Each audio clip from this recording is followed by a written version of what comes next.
The Miracle of Fatima, what really happened in 1917? Did you know that in 1917, in a small village called Fatima, three children claimed they were visited by the Virgin Mary? Not once, but 5 times. And that on October 13th, tens of thousands of witnesses reported the sky itself changing? Between May and October of that year, Lucia dos Santos and her cousins, Francisco Marto and Jacinta Marto, said a mysterious lady brighter than the sun appeared to them in the fields near their village. At first, almost no one believed them. But month after month, the children returned to the same place. And with each visit, more people followed. Some came in faith, others came to challenge the story. By October, the crowd had grown into the tens of thousands, all waiting for something they had been told would happen. So, what really happened that day? Did something unexplainable happen? Or were people influenced by expectations, fear, or belief? In this video, we won't rush to answers. We'll retrace what happened during those months in 1917, listen to the eyewitnesses, and explore the possibilities. You can decide for yourself what you think happened in Fatima. And in a future video, we'll get into the famous Secrets of Fatima. But for now, let's go back to 1917 and take a closer look at what really happened. Fatima is a small village in central Portugal about 80 miles north of Lisbon.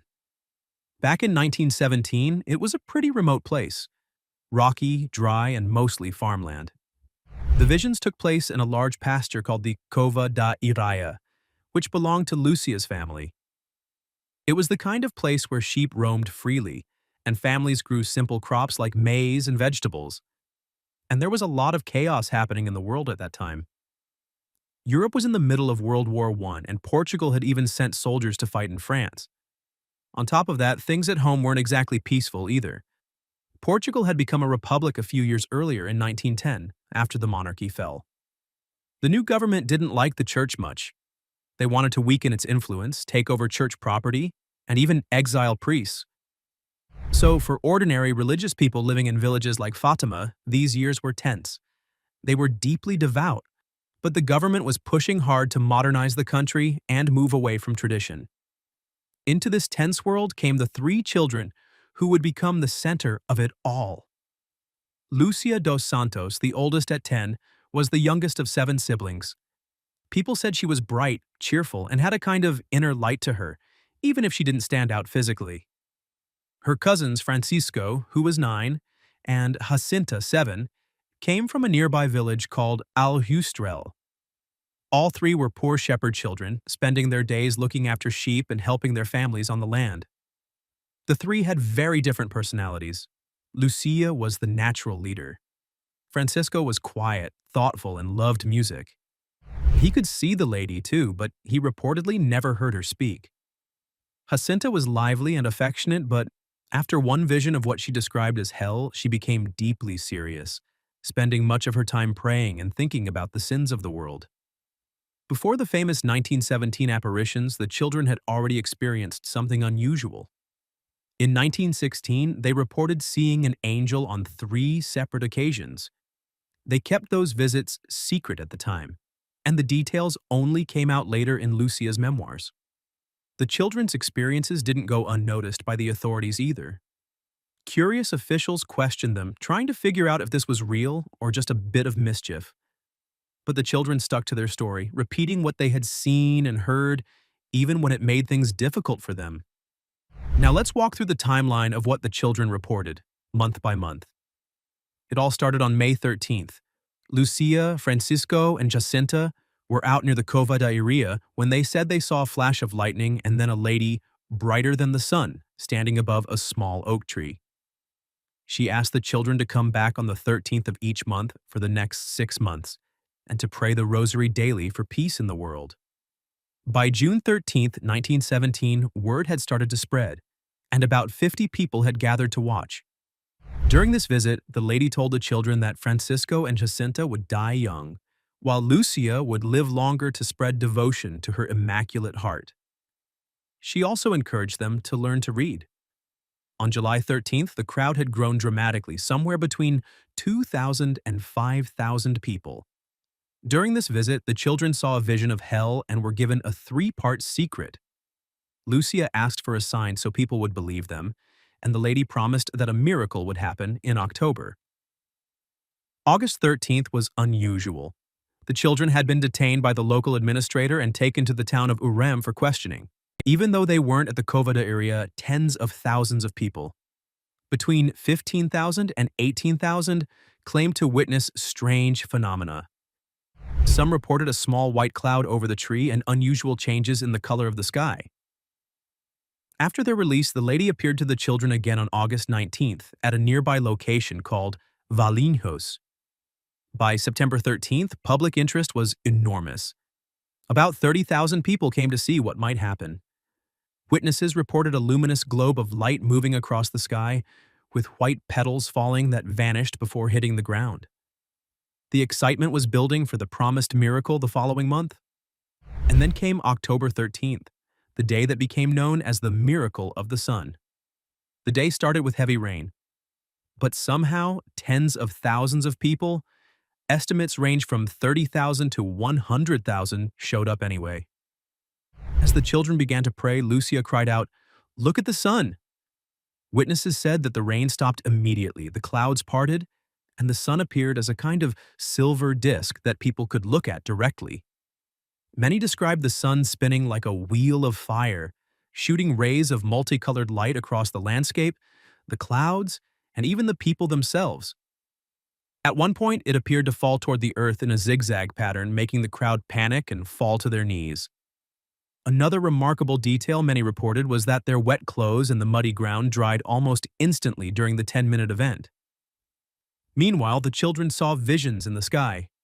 Saint Joseph with the child Jesus blessing the world, and Mary in different forms including Our Lady of Sorrows and Our Lady of Mount Carmel. It's important to remember that not everyone saw the same thing. While many reported spectacular solar movements and colors, some only saw bright colors, and a small number claimed they saw nothing unusual at all. After the events of October 13th, 1917, people couldn't stop talking about what had happened at Fátima. Newspapers played a huge role in shaping public opinion, and it quickly became clear there was a big divide between the secular and Catholic press. On one side, there was O Século, a pro-government, anti-clerical newspaper. Its top reporter, Avelino de Almeida, had been openly skeptical of the apparitions, mocking them before the October event. But after witnessing the miracle of the sun himself, he couldn't ignore what he had seen. He wrote a careful, measured front-page article admitting that something extraordinary had occurred. The Catholic press was cautious. Some writers feared that the government might be trying to set up a trap to embarrass the church or trick the faithful. Even devout Catholic thinkers like Pinto Coelho suggested the miracle might have a natural explanation, perhaps an optical illusion caused by staring at the sun. So, even among believers, there was a careful attempt to make sense of what had happened. The government itself remained skeptical and, at times, openly hostile. Masonic groups near Santarém staged parades to mock the pilgrims, using stolen trees and lanterns from the apparition site in a form of satire. Still, the devotion of the villagers and visitors didn't fade. Over time, the growing popularity of Fátima helped change public opinion and eventually weakened the anti-religious stance of the Portuguese First Republic. The Catholic Church also took its time. Rather than rushing to a decision, it launched a careful, detailed investigation that lasted 13 years. Finally, on October 13, 1930, Bishop José da Silva officially declared the visions worthy of belief and approved the cult of Our Lady of Fátima. This meant that Catholics were free to accept the apparitions as genuine, but belief was never made mandatory, which left space for both faith and skepticism. So, what could have caused the events at Fátima? Over the years, people have proposed a wide range of explanations, from the natural to the supernatural. On the natural side, one theory involves optical effects. Critics have proposed that the spinning and dancing sun could have been a form of retinal fatigue or an afterimage. This is what is referred to as phosphonese, which happens when you stare at a bright light for too long. That could explain why some people saw movement or colors. Another natural explanation points to atmospheric phenomena. Some meteorologists suggest that clouds of ice crystals high in the sky, similar to sundogs or halos, that could have created unusual light effects. Some suggest uncommon circumstances, such as dust in the atmosphere by volcanic eruption or a form of atmospheric lensing that might cause the light to bend in unusual shapes. These theories offer plausible ways to explain unusual colors or glows. Then there's crowd psychology. Tens of thousands of people were gathered on October 13th, full of expectation, devotion, and curiosity. Some skeptics argue that in such a highly charged environment, people might have interpreted normal changes in the weather or sunlight as miraculous.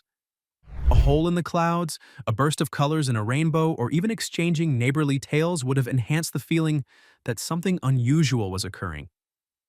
On the other hand, the believers view the happenings as a definite divine omen. They, though, were certain that the miracle of the sun was the confirmation of the lady's message. Pray, repent, and turn to God in the world of war and doubt. The apparitions came at a time when Europe was in turmoil and Portugal was struggling with secularization and anti-clerical government policies. Some researchers have even looked at the Fatima events through a more unconventional lens. Certain details have led a few to suggest a resemblance to modern UFO reports.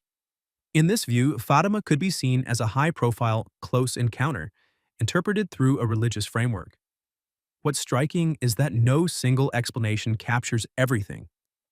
Some people saw dramatic movements of the sun, while others saw only colors, and a few saw nothing unusual at all. Even more than a century later, Fatima remains a place of fascination. The pilgrims continue to walk the hills, hoping that they can get in touch with what happened in 1917. The events are still being studied by historians, scientists, and theologians, and a variety of interpretations is given. Was it a psychological phenomenon, a rare atmospheric miracle, a natural optical effect, or truly a divine intervention?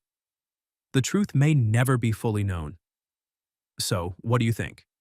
Did tens of thousands really witness a miracle, or is there a natural explanation waiting to be discovered? Or maybe, just maybe, it's somewhere in between. Drop your thoughts in the comments. I'd love to hear what you think. And if you enjoyed this dive into Fatima, don't forget to like this video and subscribe so you won't miss the next episode, where we'll explore the famous 3 Secrets of Fatima.